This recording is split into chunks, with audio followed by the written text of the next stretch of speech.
नमस्कार मित्रांनो, पाणी पडत असताना चहा कोणाकोणाला आवडतात आणि तोही स्वादिष्ट मसाला चाय.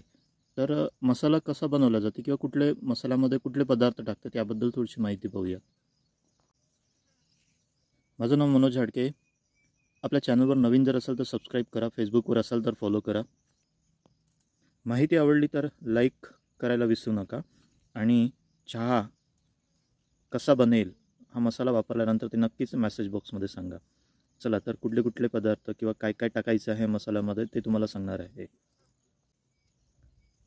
तर मित्रांनो, चहा मसाल्यासाठी पहिला पदार्थ जो आहे जायफळ, दुसरा पदार्थ आहे दालचिनी तुकडा, तिसरा आहे 8-10 काळी मिरी, त्याच्यानंतर हिरवी वेलची तुम्ही वापरू शकता आणि लवंग. तसंच 6वा पदार्थ आहे अर्धा कप इलायची पावडर. म्हणजे ॲक्च्युली 6 ही जी मी तुम्हाला पदार्थ सांगितले यात 6 पदार्थ मिळून तुम्हाला पावडर करून काय करू शकता, चहामध्ये वापरू शकता आणि तो मसाला चहा पिल्यानंतर कसं टेस्ट वगैरे येते काय येते नक्कीच सांगा. तर मित्रांनो, ही माहिती अशीच मी नवीन वाचली आणि तुमच्यासमोर सादर केली. कशी वाटली नक्की सांगा. थँक्यू.